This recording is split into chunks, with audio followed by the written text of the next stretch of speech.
निर्वाचन प्रक्रिया के दौरान मतदान सबसे महत्वपूर्ण घटनाक्रम है।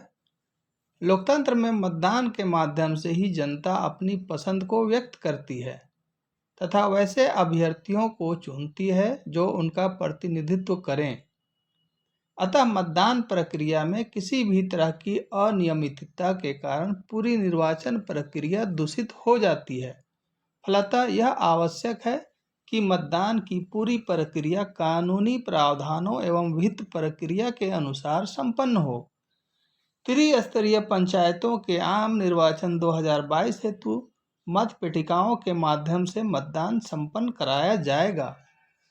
आइए मतदान में प्रयोग की जाने वाली विभिन्न प्रपत्र एवं आवश्यक सामग्रियों को समझने का प्रयास करते हैं। प्रपत्र 11 में मतदान अभिकर्ता की नियुक्ति अभ्यर्थी या निर्वाचन अभिकर्ता के द्वारा की जाएगी। किसी भी परिस्थिति में एक अभ्यर्थी का एक से अधिक मतदान अभिकर्ता मतदान केंद्र में एक साथ नहीं रहेंगे। कोई अभ्यर्थी या मतदान अभिकर्ता किसी मतदाता की अनन्यता के संबंध में पीठासीन पदाधिकारी को नगद 5 रुपये जमा कर अभ्याक्षेप कर सकेगा। ऐसी राशि जमा करने पर पीठासीन पदाधिकारी अभ्याक्षेपित व्यक्ति को छद्मधारी सिद्ध होने की अवस्था में दंडित किए जाने की चेतावनी देगा। प्रपत्र 14 अभ्याक्षेपित मतों की सूची में उसका नाम और पता प्रविष्ट करेगा तथा उस पर उसका हस्ताक्षर लेगा। तत्पश्चात पीठासीन पदाधिकारी अभ्याक्षेपकर्ता एवं अभ्याक्षेपित व्यक्ति को अपना पक्ष रखने का अवसर देगा। ऐसा अभ्याक्षेप सिद्ध नहीं होने की दशा में 5 रुपये की राशि जब्त कर ली जाएगी तथा उसे पुलिस पदाधिकारी को एक लिखित शिकायत पत्र के साथ आवश्यक वैधानिक कार्रवाई के लिए सुपुर्द कर देगा। झारखंड पंचायत निर्वाचन नियमावली 2001 के नियम 65 के अनुसार यदि पीठासीन पदाधिकारी इस बात से संतुष्ट है कि मतदान करने आए मतदाता उपर्युक्त किसी कारणवश अपना मतदान करने में असमर्थ है तो इस नियम के अंतर्गत उसे एक सहायक जो 18 वर्ष की आयु से अन्यून होगा के साथ मतदान प्रकोष्ठ में प्रवेश करने की अनुमति दे सकता है। वह सहायक ऐसे मतदाता की इच्छा अनुसार मतपत्र पर चिन्ह लगाएगा तथा उसे मतपेटी में डालेगा, परंतु ऐसा व्यक्ति एक और केवल एक ही मतदाता का सहायक बनेगा।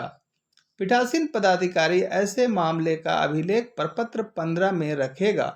ऐसा व्यक्ति जिसे विकलांग आदि मतदाता का सहायक बनाया गया है उसे इस बात की घोषणा पीठासीन पदाधिकारी के समक्ष करनी होगी कि वह इस मतदान की गोपनीयता बनाए रखेगा तथा इस व्यक्ति के पूर्व दूसरे मतदाता के सहायक के रूप में किसी मतदान केंद्र पर उसने कार्य नहीं किया होगा। प्रपत्र 15 में इसे भी दर्ज कर पीठासीन पदाधिकारी उस सहायक के हस्ताक्षर या निशान प्राप्त करेंगे। यदि कोई मतदाता दावा करे कि वह इस मतदान केंद्र की मतदाता सूची में नामित मतदाता है किंतु ऐसे मतदाता के रूप में किसी दूसरे व्यक्ति द्वारा पहले ही मत दे दिया गया है, ऐसी स्थिति में वह व्यक्ति मतपत्र प्राप्त करने का अधिकारी होगा और उसे दिया गया मतपत्र निविदत मतपत्र कहलाएगा, परंतु उसे जो मतपत्र दिया जाएगा वह उस मतदान केंद्र के लिए आपूर्ति किए गए मतपत्रों के अंतिम क्रमांक से निर्गत किया जाएगा। ऐसे मतों की सूची प्रपत्र 16 में तैयार की जाएगी एवं मतदाता उस प्रविष्टि के सामने अपने हस्ताक्षर या निशान देगा। पीठासीन पदाधिकारी ऐसे मतपत्रों की पीठ पर तथा अधकटी पर निविदत मतपत्र लिख देगा और ऐसे मतपत्रों का एक अलग पैकेट तैयार किया जाएगा। मतदान समाप्ति के बाद पीठासीन पदाधिकारी निर्वाचन क्षेत्रवार मतपत्र लेखा तैयार करेगा। इन लेखा को पृथक पृथक लिफाफों में रखकर उस पर पदों के निर्वाचन क्षेत्रवार मतपत्र लेखा लिखेगा। पदों के अनुसार पेपर सील लेखा भी तैयार होगा एवं इसे भी एक पृथक पृथक लिफाफे में डालकर उस पर पेपर सील लेखा लिखेगा। प्रपत्र 26 के अंतर्गत प्रत्येक मतदान केंद्रों पर 4 अलग अलग पदों हेतु 4 अलग अलग रंगों के मतपत्र उपलब्ध कराए जाएंगे।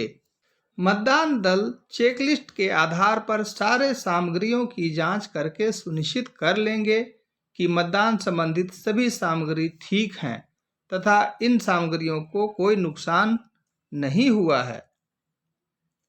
यदि इन सामग्रियों को कोई नुकसान हुआ तो इनके लिए वे स्वयं उत्तरदायी होंगे और यह उनकी कर्तव्यहीनता मानी जाएगी।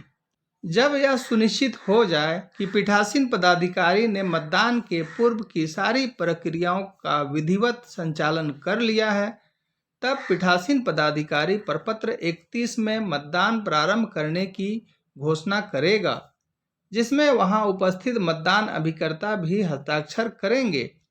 पीठासीन पदाधिकारी मतदान केंद्र पर उपस्थित सभी व्यक्तियों को अपनी घोषणा द्वारा हिदायत देगा कि सभी कर्मचारी, मतदाता और मतदान अभिकर्ता मतदान की गोपनीयता को बनाए रखेंगे तथा यदि कोई कर्मी या मतदाता मतदान की गोपनीयता को भंग करेंगे तो उन पर लोक प्रतिनिधित्व अधिनियम 1951 की सुसंगत धाराओं के तहत कार्रवाई की जा सकती है।